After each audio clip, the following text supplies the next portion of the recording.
Allow the eyes to close.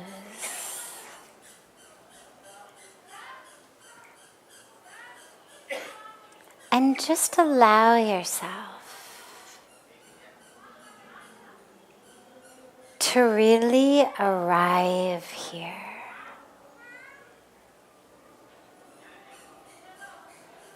Your physical body is here.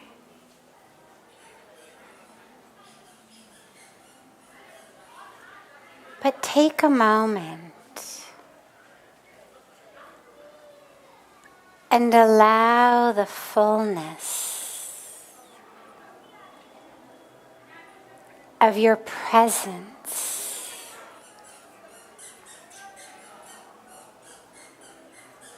your awareness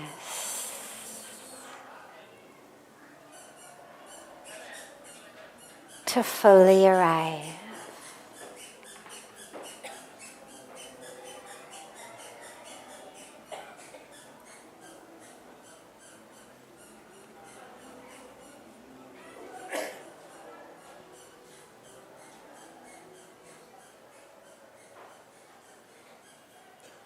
Allow that awareness to just merge with your breath. Don't try to change your breath, but just allow the fullness of your awareness to merge into it.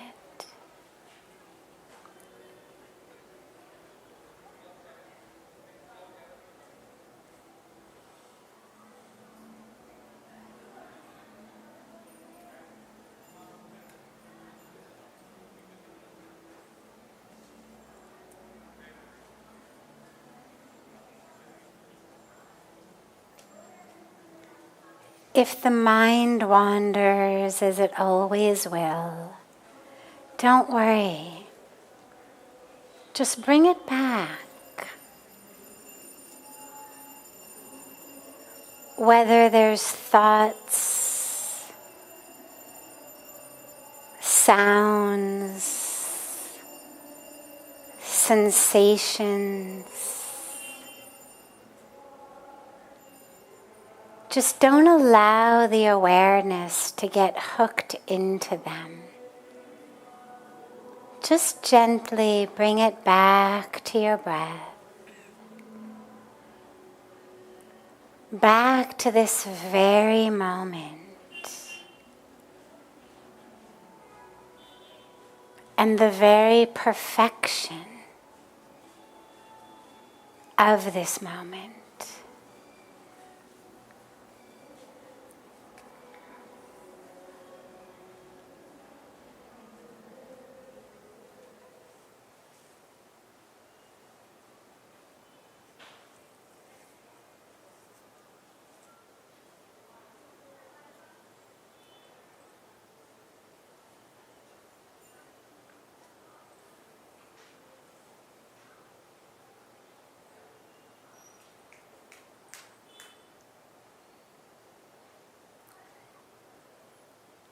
As you sit and as you breathe, allow yourself to absorb that sacred atmosphere, that divine energy that is here.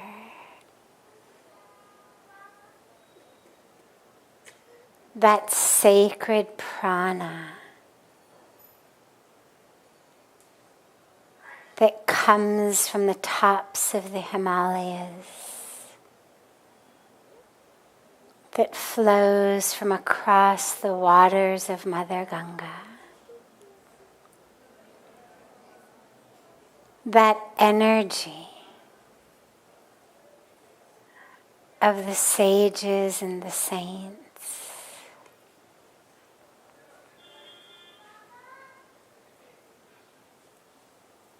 Allow yourself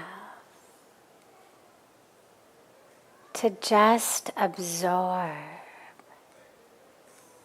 that sacred energy of awakening.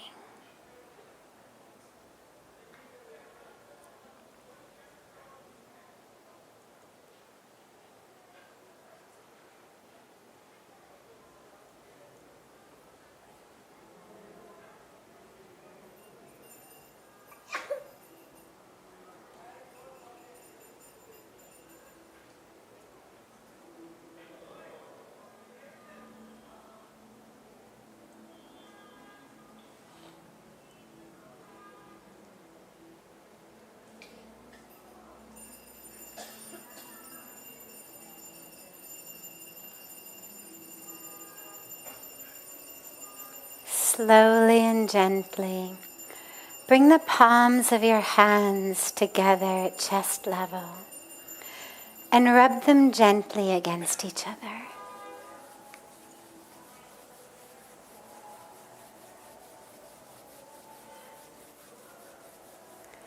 And press the palms of your hands into your closed eyes.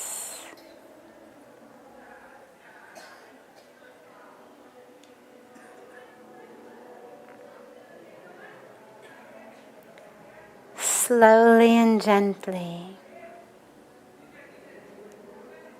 open your eyes and lower your hands.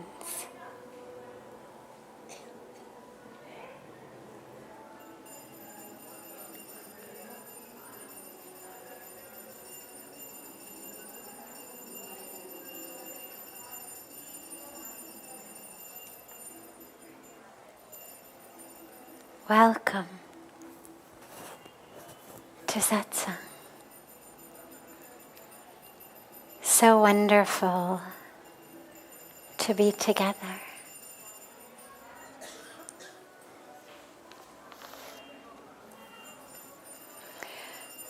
Starting as we always do with a question that's come in advance.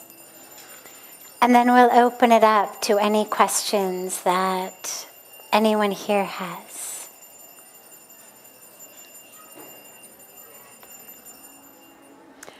How come when I pray and I pray, I just don't get what I want? Am I not a good enough person?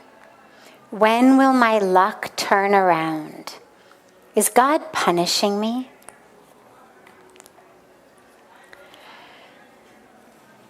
So, a lot of us go to God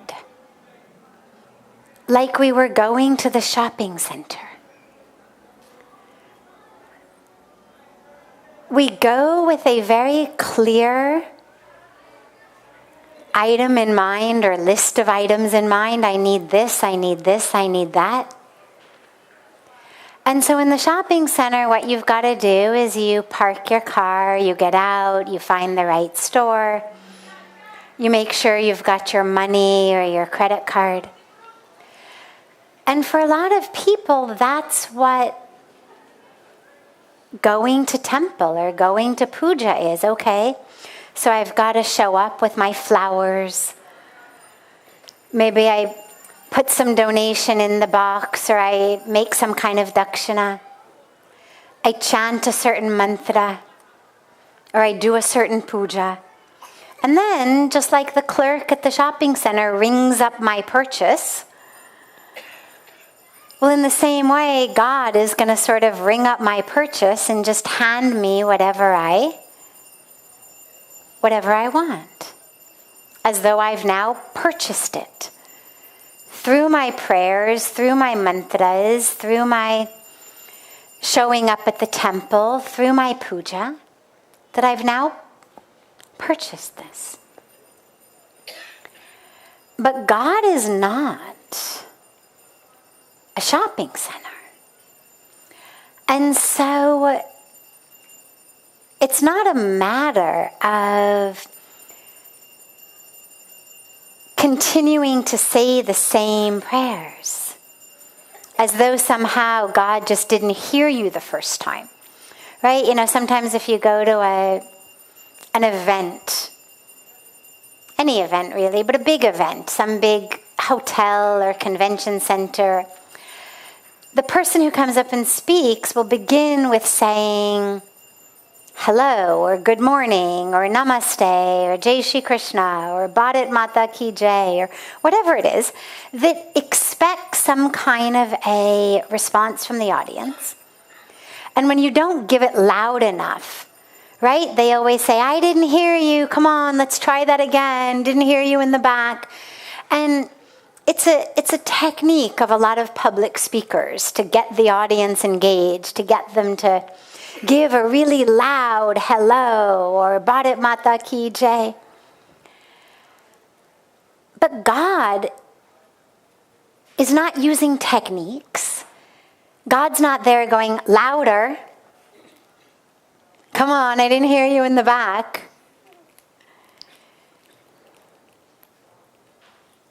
It's not a matter of how many times you say it.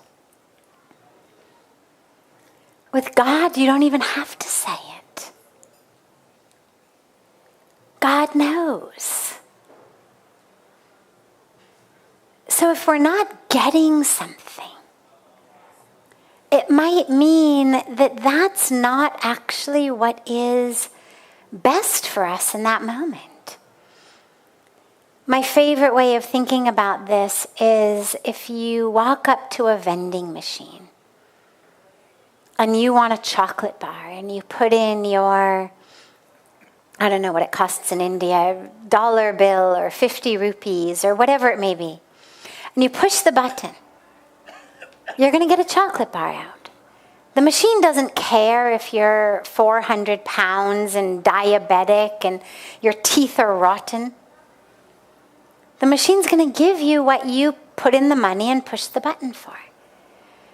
And if it doesn't, then you think, oh, the machine's broken, right? Sometimes we kick it, sometimes we shake it, sometimes we just go to the next vending machine. And sadly, a lot of people have started thinking about God like that. Well, I put in my metaphoric money, I did my mantra, I did my japa, I did my puja. Means I've put in my money. Now I've pushed the button, I've asked God for what I want. But instead of getting my metaphoric chocolate bar, I get a metaphoric bag of celery. And I think the machine's broken. Right? This is when we start to think, God doesn't listen to me. God is punishing me, like the questioner asked. Or sometimes we think, I've got the wrong mantra. Need a new mantra. Need a new guru. Need a new mandir. Need a new religion in some cases. Because this machine's not giving me what I want.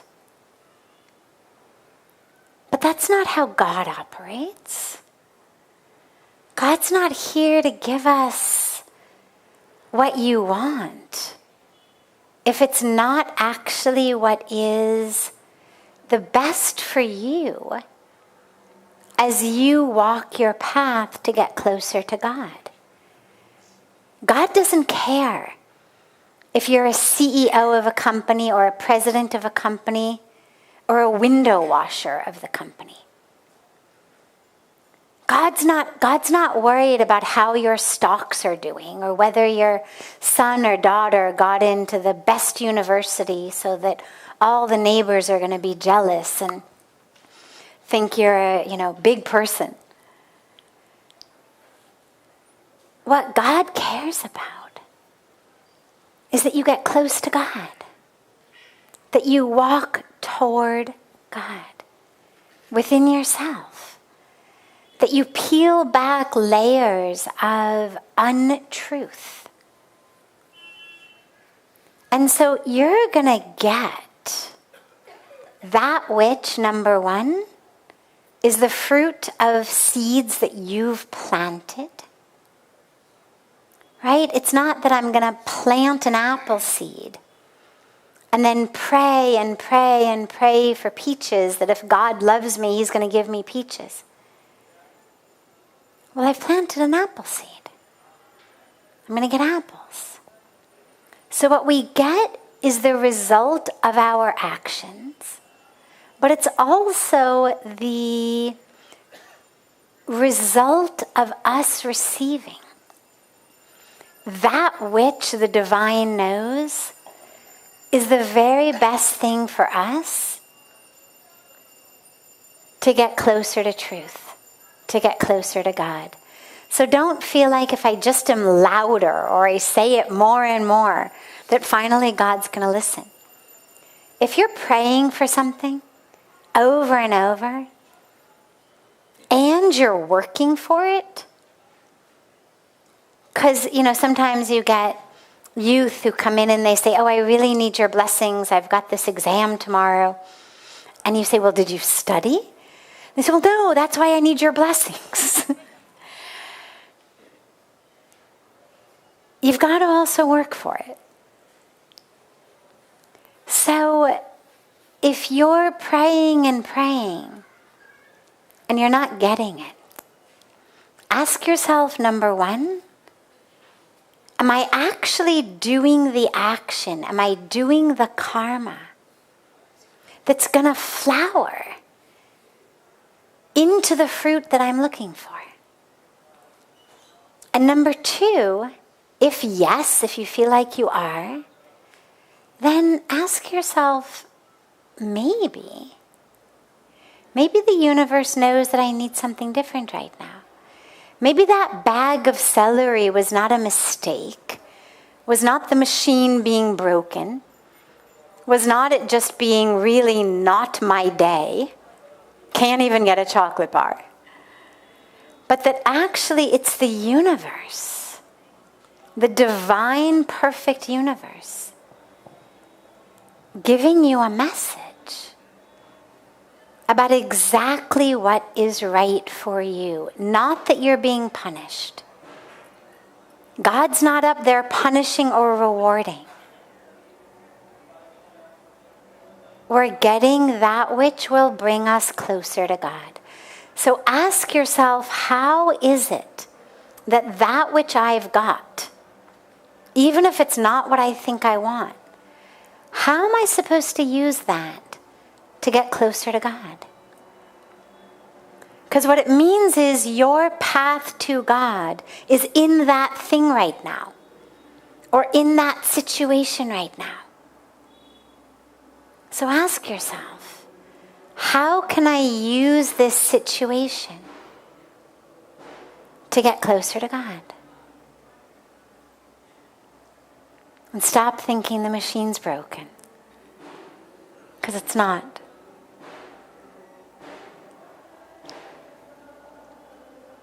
Questions? Any question that anyone here has?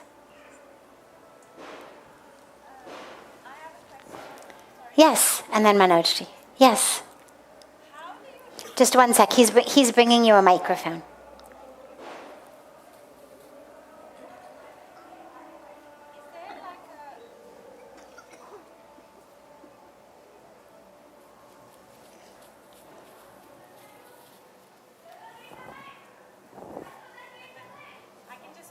No problem. You sound wala ko bulalo, hai na biya? How do you discover your purpose on earth? Like, how do you unravel what you've been put on earth to do?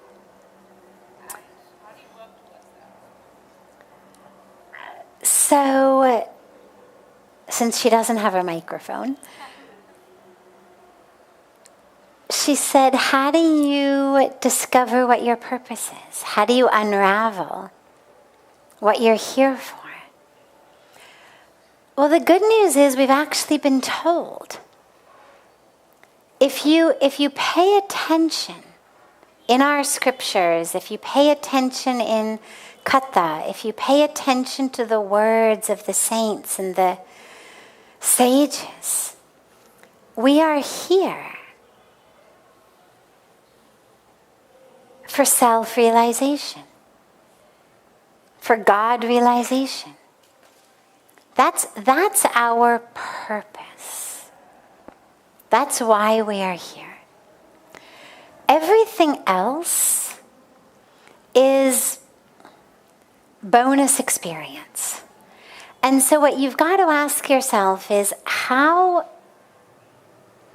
can I use every minute and every moment to peel back layers? Meaning, most of us move through the world with this sense of who I am is my name, it's my job, it's where I'm from, it's my relationships, right? So, hi, nice to meet you. I'm so-and-so. I'm from here. I'm this role of this company, or I'm this relationship to this person. So-and-so's wife, so-and-so's husband. President of this, head of that, secretary here, director of this, male clerk of that, founder of this. I'm of this religion, I'm of this race, I'm of this age. But that's not actually who we are. That's all a product of the physical body. Keeps changing. So the purpose of why we are here is to actually break free from that falsehood, from thinking that that's who you are, and actually realize who I am is soul. Who I am is consciousness. Who I am is love, is divinity. And then that informs all of our actions. Because if I think I'm so-and-so, race, religion, job, relationship, well, that's how I move through the world. Don't you know who I am? I'm the president around here. Right? Or, oh, yes, sir, yes, because I'm the window washer and I don't want to make anybody angry. And so the way we move through the world is frequently based on the role that we think we play in that world. I'm a big person. Therefore, I move through the world like this. Right? I'm a poor person, or in my mind, a low person. So I kind of move through the world like this. How we speak, how we act. But it's falsehood. We are no bigger or better than someone based on the amount of current currency in our bank accounts. It's all just temporary energy. Our Honorable Prime Minister gave us a beautiful example of that several years ago, when suddenly in a matter of a few hours, all of the bills were rendered useless, just paper. You thought you were a big man or a big woman. Suddenly you found you had a cabinet full of paper at home, rather than a cabinet full of money at home. But that's true even when you don't have a prime minister who's making that happen. The amount of paper I've got in a safe or in a bank account or under a mattress doesn't change who I am. The color of my skin, the way that I make that paper in my day job to put food on the table, it's not who I am. And so the reason we're here, the purpose, is to really understand I am here as an embodiment of, a manifestation of, a vehicle of the divine. So that's our purpose. You could call that our highest dharma. But then, of course, we all have our individual dharma and skills and abilities and gifts. And I would say this idea of how do I know what my purpose is a relatively recent troubling situation. If you asked your grandmother, did you ever wonder what your purpose on earth was? It's very unlikely that she did. Ask your grandfather, did you ever wonder what your purpose on earth? Very unlikely. In many cases, even if we ask our parents, they just did what they knew were the right things to do. They weren't wondering, what is my unique purpose here? They knew that whatever flows through me. So, on the one hand, it's beautiful that we now have the possibilities, right? What our grandparents had to choose from was not very much. What we have to choose from is infinite. How do you want to spend your life? How do you want to make a living? What do you want to do? We now have an infinite number, really, of possible options. But along with this has come that confusion, with this idea that somehow out of all of these infinitely expanding options, one of them is the right one for me. And I've just got to find it. And when I know that, then I will be happy. And that isn't true. And that's why our grandparents were, even with so fewer opportunities, so much happier than most of us are. I mean, it's a really interesting irony. Without the technology, without the opportunity, without, in many ways, the freedom that so many of us enjoy, our grandparents were actually so much happier.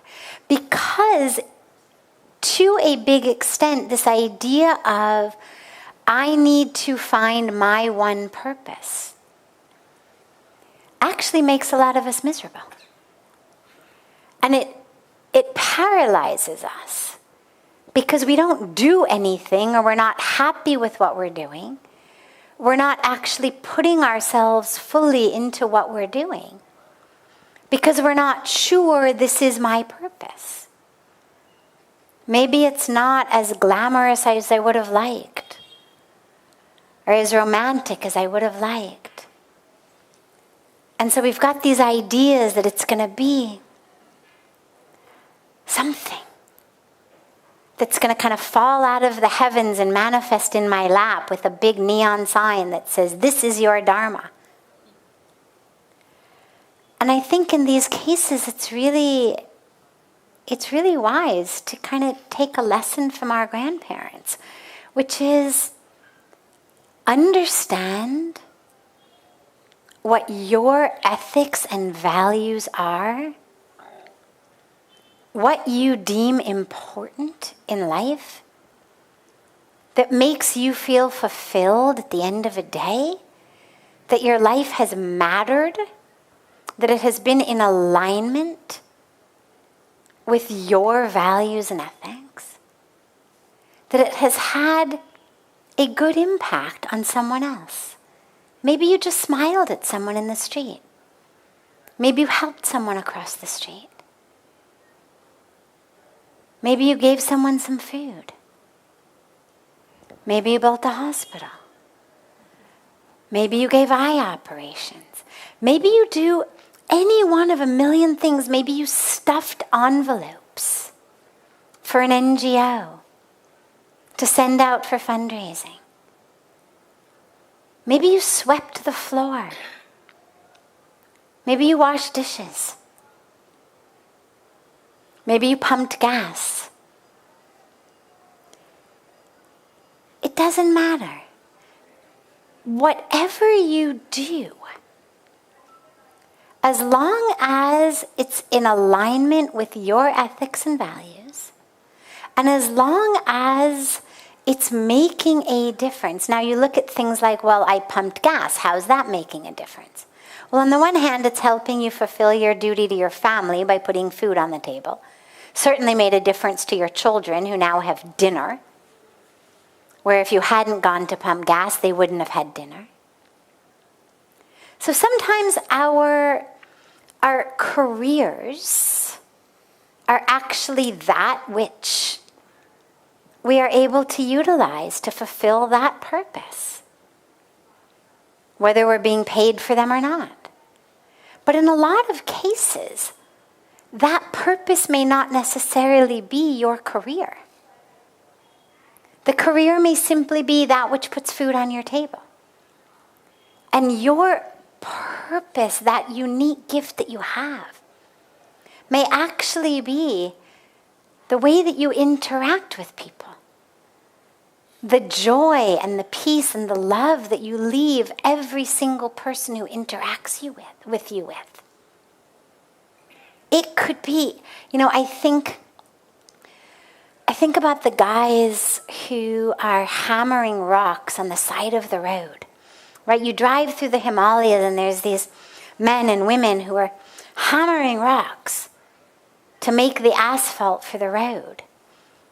And you think, well, is that really their purpose? I mean, did they come onto planet Earth with rock hammerer tattooed on their behinds? Well, no. And yet, maybe you've got a rock hammerer who's hammering extra rocks because he doesn't want his daughter to be begging on the side of the road. So he's decided, I'm going to hammer extra rocks. Or my wife is going to come. We're going to hammer rocks together. Because we want our daughter to go to school rather than beg on the side of the road. Now, maybe in their entire slum area, no girl goes to school. Maybe their daughter is the first.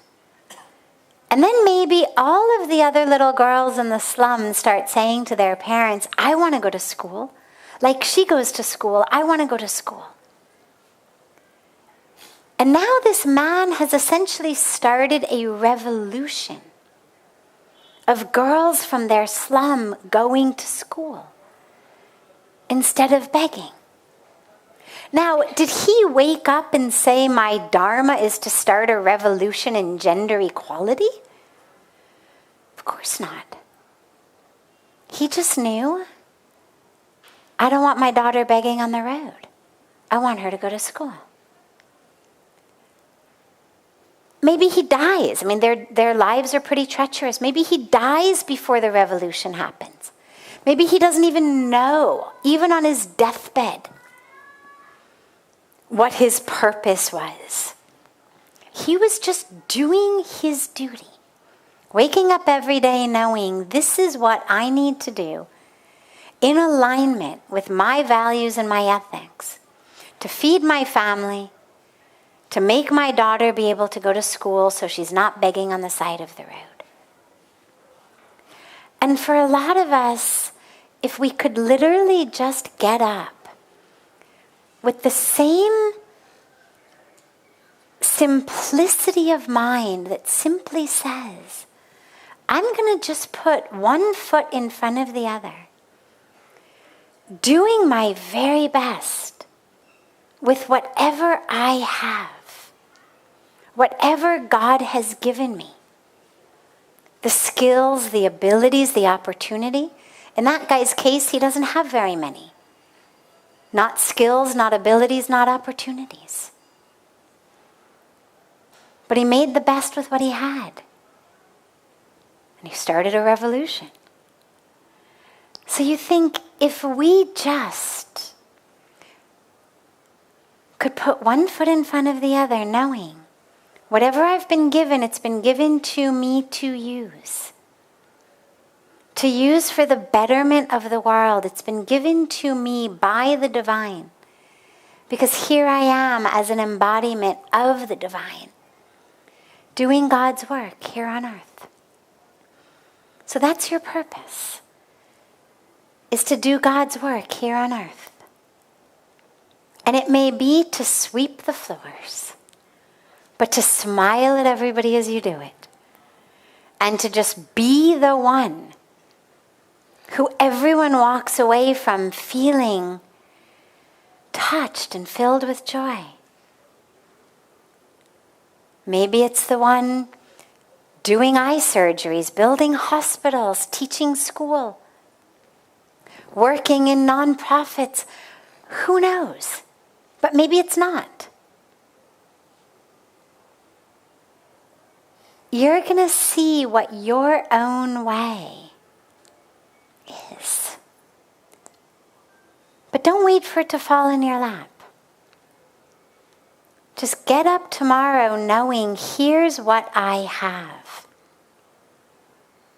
And use it. Because if God gave it to you, you were meant to use it. Use it to serve. And one thing that we always have is our ability to give love. And that love takes so many forms. Maybe it's food, maybe it's an education, maybe it's a hug. Maybe it's a beautiful email. Maybe it's just a smile. Maybe it's an operation. But every one of us has love in our hearts. And if you simply ask yourself, how can I share love today? There's no better way, worse way, bigger way, smaller way.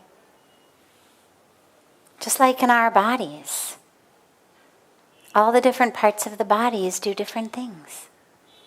I mean, could you imagine if the ear started having a complex that it couldn't do what the liver can do? Right? So we need the ear to do what the ear does, and we need the liver to do what the liver does. So just start. But allow yourself to be open. Oh God, I'm starting. I'm starting right here with what I have right now. And if you want anything else from me, show me a sign, open a door. I'll walk through it. Beautiful. Manojji. Now the mic's working. If we do have time, you can address this today or maybe for future satsangs.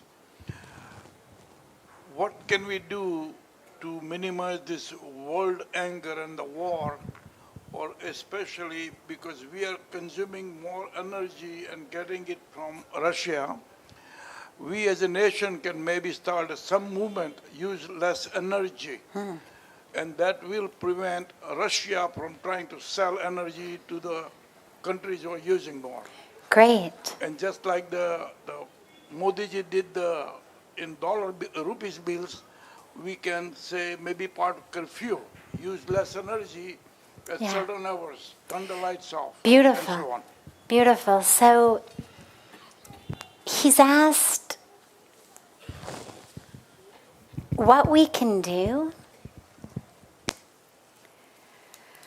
What we can do to help end this anger in the world. What we can do to help end the division, the violence, and especially this war that's going on right now in Ukraine. And maybe there are ways with using less energy. Are there policies that we can put in place that'll help end this war? So we'll take this as our last question tonight, and it's a beautiful one. On a general level, in order to end or help end anger in the world, the very best thing that we can do individually is to be transmitters of love. Wherever we go, as much as we can.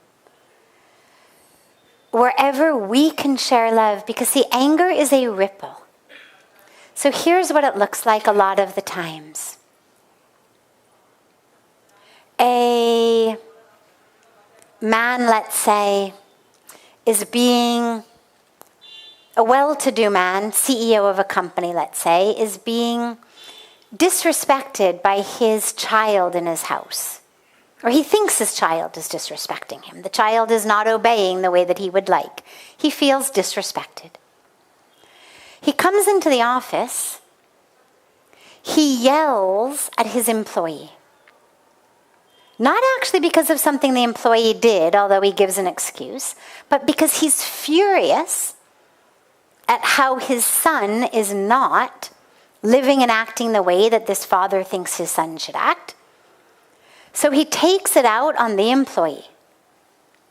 Now the employee can't really say anything, he needs his job, but the employee knows, I didn't do anything. I didn't deserve being yelled at like that. So the employee now suppresses this anger, goes home, and beats his wife. The wife knows, I didn't deserve that. She beats the housekeeper. You see how this happens? So now, it's a ripple. One person's anger, when not properly healed within them, ripples out into the world. And of course, it doesn't end with the housekeeper. I just ended the example with her. But it keeps going. Keeps going. Maybe that housekeeper goes home. God knows how many kids she has that she then takes it out on. It's an energy.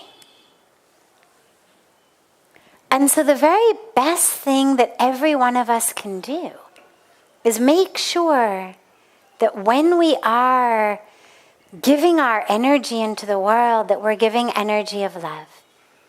Meaning, if you ever feel angry, which of course we all do, we're human, that it is your responsibility to take care of that anger before you infect another human being.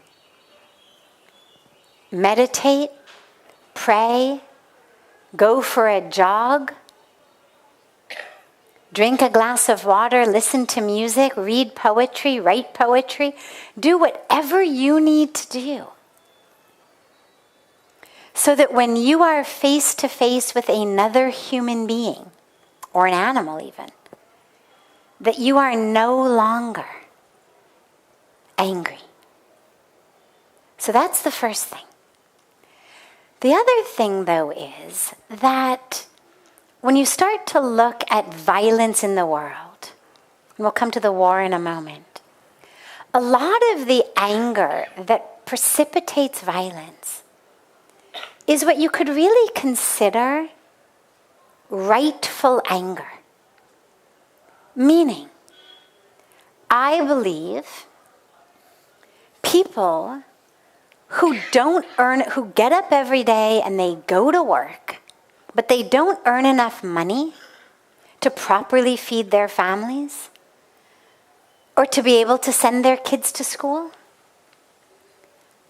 because of economic systems that we have that keep people oppressed, whether it's people of certain races or religions or colors or statuses or whatever it may be, there is an anger amongst people who are oppressed and suppressed that's a rightful anger. The dilemma, of course, is that it doesn't usually get used in a way that's beneficial. But as we see that happen in the world, I think it's really important for us to look at and to say, okay, why are we seeing so much of this type of violence? And rather than simply punishing it, can we actually try to understand the root cause of it and heal that? Can we, as global societies, create societies that are more equal? Societies where every person has a right to dignity, has a right to hold their head up in society, has a right to be able to feed their family without working 365 days a year as somebody's slave. A society, a global society in which people have access to their human rights.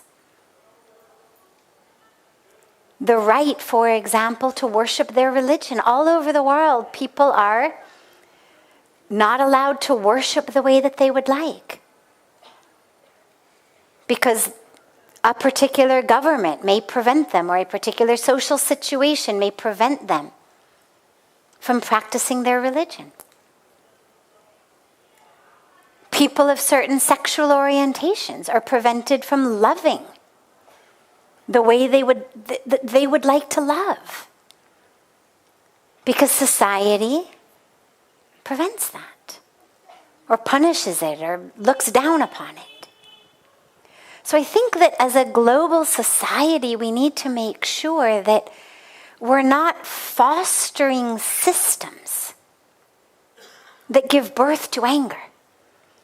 Because if you can't feed your family no matter how hard you work, or you can't afford for your kids to go to school and have opportunities, or you can't worship God the way you want to, or you can't love the way you want to, people are going to be angry. People who feel oppressed and suppressed are going to be angry. So I think we need to change all of that. And then with regard specifically to that which is happening in Ukraine with Russia, the more we allow individuals and nations to become bullies, the more they become bullies. As long as everybody keeps giving the bully their lunch money, the bully's going to keep taking everybody's lunch money. And the thing is, when it's the bully against every individual child, he's going to get their lunch money. But if all of the other kids actually came together and they formed a united, cohesive whole, and they stood 20 of them, shoulder to shoulder, and said, "We are not giving you our lunch money," well, the bully is not going to be able to take on 20 of them simultaneously. But it requires coming together. And it requires all of those individuals then not fighting amongst themselves about who gets credit for this 20 of us idea. Who gets to stand in the middle against the bully? Who gets to be the one who posts about it on social media as the one who stopped the bully? Right? Pujya Swamiji always says the biggest problems that we face today are due to people's attachment to egos and logos. That it's all about who was the one, whose name is there, whose logo is there. And so, you're right. If we collectively came together and said, we are not going to use your oil, we're not going to import X, Y, and Z from countries, because of course we don't have to limit it in this case to Russia. Russia is enacting indescribable, incalculable crimes against humanity in the Ukraine. But there's plenty of other places in the world in which countries are enacting inhumane activities against people in their own nation, against people in other nations. That's not the only war happening in the world. And so if as a global community we came together and we said, we are not going to import whatever that country may be selling from countries that do X, Y, and Z, or A, B, and C, we'd be really strong. But we have to come together. Because as long as we are in competition with each other, whose currency is going to be the highest, well then each of us needs that oil. If the price of oil goes up too high in my country, my currency starts to suffer. And then, right? And then we've got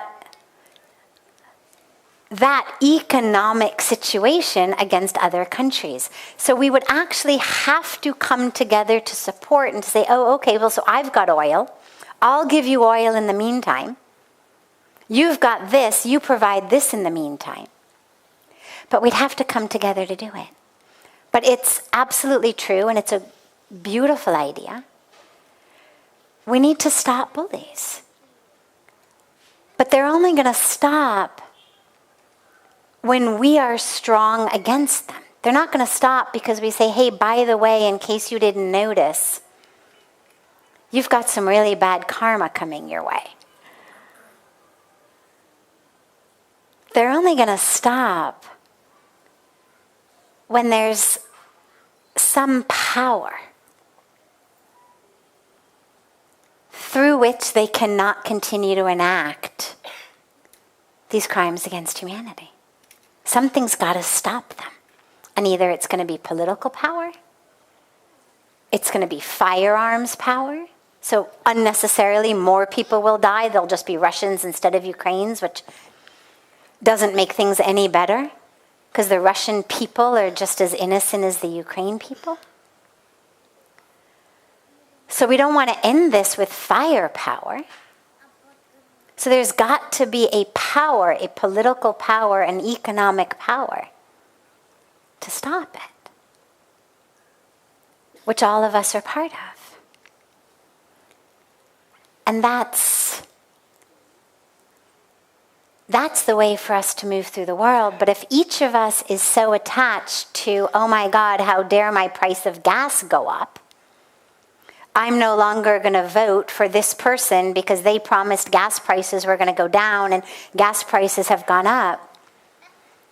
Food prices are up because if gas is up, transportation is up. So I can't get, the imported oranges that I want in the middle of winter in New York. So therefore, I'm not going to vote for this person. Unless we as a global society are prepared to make some sacrifices for the greater good. Maybe it's higher taxes so that there can be education, so there can be healthcare, so there can be environmental protection. Maybe it's higher gas prices, maybe it's higher food prices so that we can fight this thing.